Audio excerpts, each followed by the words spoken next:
I was always an athlete, always worked out. Like I was the kid who was doing push-ups and sit-ups in my room in elementary school. I liked that it set me apart. I liked the fact that I was someone who worked out from an early age. I had little, I asked my parents if I could get hand weights at the sports and outdoor store. And I had little 15-pound dumbbells in my bedroom. And I would, again, like 5th, 6th grade, I would use them because I thought it was cool. And I wanted to be buff. And I would look at athletes who were clearly jacked, and want to look like that and have bodies like that. And I was always someone who was pretty naturally ripped. Like I was a ripped little kid in middle school and elementary school. Probably because you used weights and turned on growth hormone faster than your friends. Yeah, totally. And so it was always a part of my life, but the aesthetic was always a part of my life too. And it wasn't that I was like trying to look hot for girls. It's really never been about that. It was that the physical manifestations of the work that you put in set me apart in some way. And I am a type 3 achiever, and I am someone who prides themselves in all of the things that I do on excellence. I almost don't want to do something if I know that I can't be excellent at it. And so when it comes to my body and the way that my physical body would manifest, it was really, really important for me to be excellent.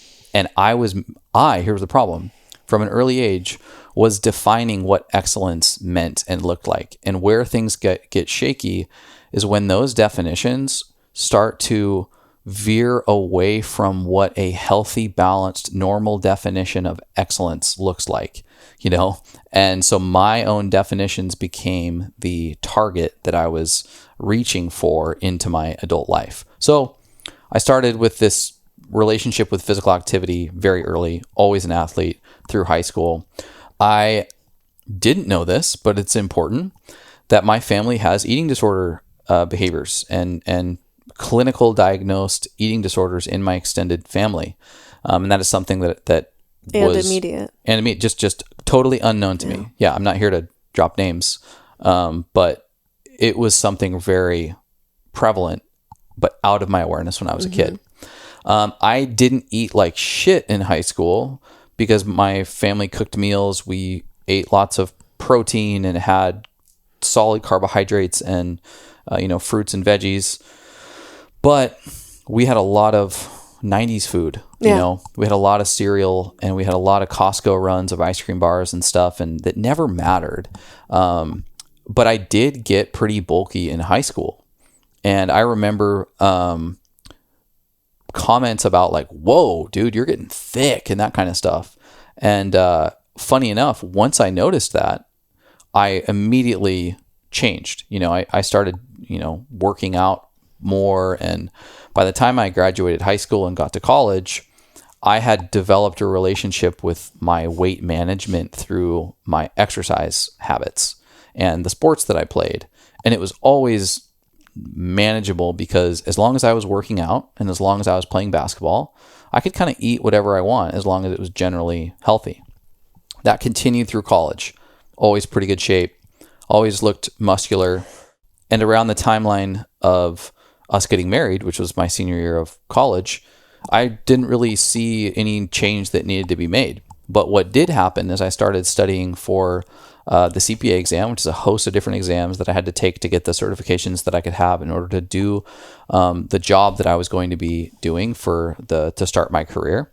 And it was insane. I mean, studying for the CPA exam is wild, and there's 4 exams, and I took them all in about 3 months, which was just completely bonkers. And so what I started doing is I felt nervous and out of control. I was studying 8 hours plus a day for months. And I started to hyper manage my workouts and my food. I'd never, ever done this before.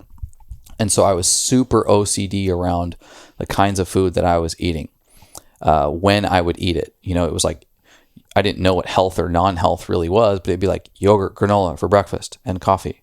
And then it would be a chicken sandwich for lunch. And then dinner was a salad and meat. But I was getting focused on amounts and repetition and compulsive behavior, which of course now I see as a byproduct of feeling out of control and somewhat stressed out in another environment, that I quickly went to what I could control and feel some level of pseudo comfort with. And it probably created some level of simplicity for you in your day where you're like, okay, I got 20 minutes to eat. I know I'm going to eat a chicken breast. Yeah. Like you don't have to think and put your mind in other places. So there's probably a little bit of that too. And so oddly enough, with that regimen, I got in even better shape. And so I graduated college looking pretty great. We got married. I looked pretty great. Like probably the best I ever looked. I looked like aesthetically very pleasing, if you will. And that just kind of continued into our marriage. And I worked out 4 or 5 times a week and sort of ate whatever I want. But when we had the infamous lake conversation about a year into marriage where you came to me and were like just in tears, just heartbroken and saying like, I can't do this. I can't eat like this. I can't cook like this. We can't, partake in this type of lifestyle. And I was absolutely shocked. I felt like I had done something to you that was causing you a lot of pain. And so I was like, okay, let's do anything and everything. Let's fix this. Again, this is how dumb I thought about health. I was like, we'll eat more smoothies for meals. We'll do juice fasts because that's what you just sort of know. And I was like, we'll really cut back, okay? And we'll start exercising a lot. And so I went bonkers. And I will not lie to you, my underlying neuroses, OCD, compulsive tendencies, this was the little gateway that they were looking for. And I was super stressed out in my job, like very, very stressed out. I could feel that our relationship had changed. We weren't like kids having a blast, totally in love anymore. We were like, shit is hard and we're kind of depressed. And so this just blew open for me what would become years of compulsive behavior with exercise and eating. And I didn't know anything about health. I knew how to lift. I knew how to work out. But I didn't know anything about nutrition. Yeah. And so what I thought was healthy was lots of vegetables and fruit and white meat and lots of smoothies and juices. So that's what I did for years. All the way up to where we get 3 years into marriage. And if you've listened to the podcast, you know that around year 3 is when we started to have real issues and what would ultimately lead to divorce. I was so skinny that you would barely recognize me if you saw a picture of it. Yeah. I was clearly malnourished, was not even close to hitting the protein that I should have been eating. I was doing cardio almost every single day. And I was lifting 4 or 5 times a week. And so I'm about a 170 to 175 pound man now. Probably naturally, if I did nothing and just ate like I do, I'd probably be like, 165, 170. I was down to 140 or below. And which at first was, oh my God, you're so ripped. And then it was like, dude, are you okay? And I would be shocked when people would ask me that. My skin turned orange from eating too many carrots because I had this obsession with calories, and carrots are very, very low calorie and you can eat all of them. And guess what? I was starving. We had nothing in the cupboards that wasn't a vegetable. We ate meat once a day and it'd be like 1 chicken breast for dinner. I had no clue and I was starving. And I was just like, I don't know what's going on. I remember a comment being blown away by you giving me feedback that I was too skinny and basically saying like, sort of like mean, I'm not trying to put you on blast, but you're like, are you ever going to like gain muscle? And I would remember being like, just heartbroken and being like, I'm trying to be healthy, just no clue. Yeah. And then what I didn't know then, but I know now is body dysmorphia. I would look in the mirror and I'd be like, oh, nice. I have a 6-pack today. We're good to go. But no clue that I'd lost all the weight in my face, all the weight on my neck. Shoulders. My ass was gone. My waist was like 28 inches, which is basically just my hip bones. And I spent probably a year looking like this. And it's funny because my sex drive hadn't really changed. When you're young, you can just grind through so much. I was highly productive in my work. I was cortisol, baby. crushing it at work. But our relationship's a mess. So we divorce. And this is such a clear problem in our relationship, both of our relationship to health and wellness. But we divorce and I get to San Diego and I'm just around a different environment of people and I'm super undernourished and put two and two together and start eating. And what I tell myself is that like, I'm single now, I can eat what I want, meaning I can stock my refrigerator with more things than just white meat and vegetables. And so I started eating finally to the degree that I needed to at least gain weight. And I did. I gained 20 pounds within like a couple months, 3 or 4 months maybe. And your body just like, oh just God, thank you. But what never went away was my compulsion with the food. So I got really focused on the types of food. I didn't eat red meat, but I would eat tons of chicken. And tofu. And tons of tofu because I thought it was healthy and didn't realize it was made from like GMO soy. I would protein powders, supplements. Mm-hmm. I start getting really into supplements and I'm tracking and counting and I'm listening to health podcasts and trying to do everything that these experts are doing, missing the forest through the trees, which is, you need to be hitting the major pillars of health before you get fine tuned into supplements and counting macros and all that kind of stuff. Oh, and I start working out twice as much. I used to work out 4 to 5 times a week and I was still way too skinny.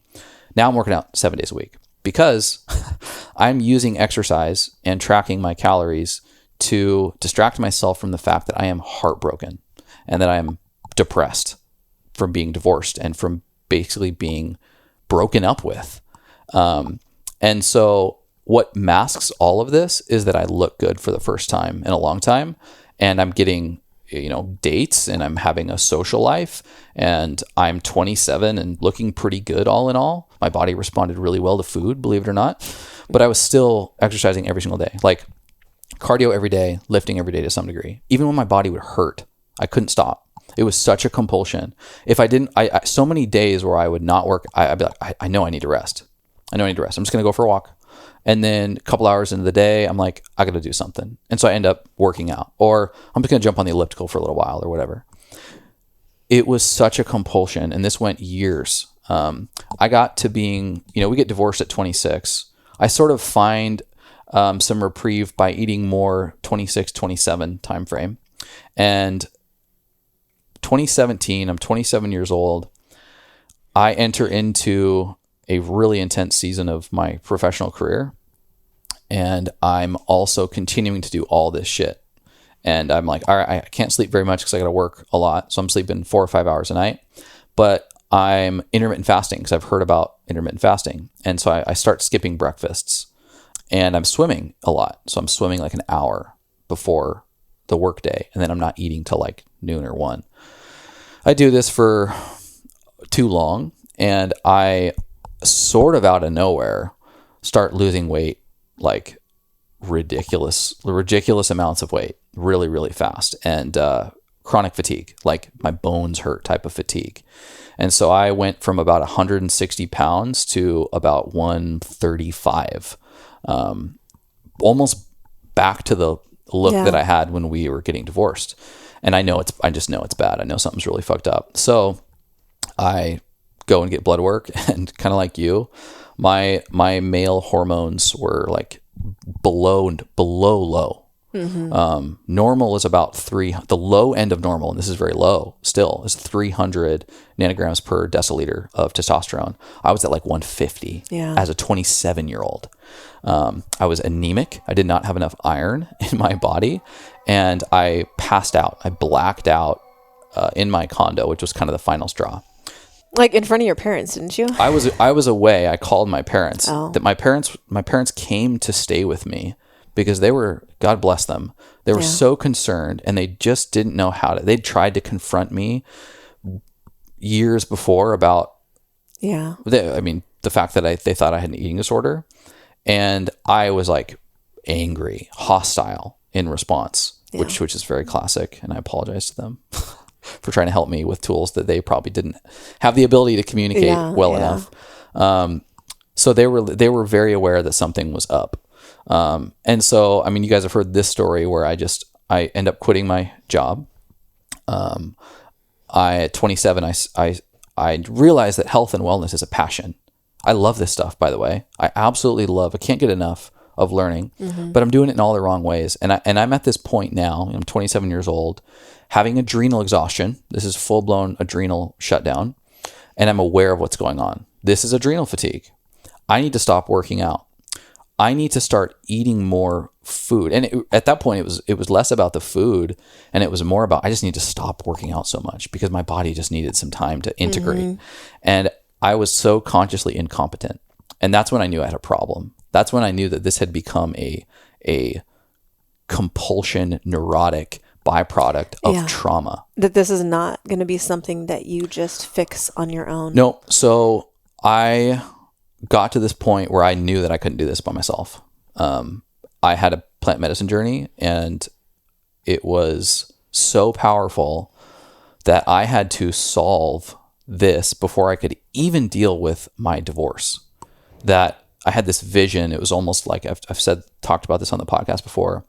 At the end of the Last Crusade of Indiana Jones, it was like when he goes through these challenges, and he's walking through these various challenges in like this cave, and there's all these cobwebs, these various layers of cobwebs that he's having to like peel through to get to the place that he wants to go. And I have this plant medicine experience where I have these cobweb type things that I have to peel through to get to the life that I want. And the life that I want is I'm healthy, I'm happy, I'm successful, I'm in love. I can't even think about that because the first layer is my relationship to exercise and food. The second layer is my divorce.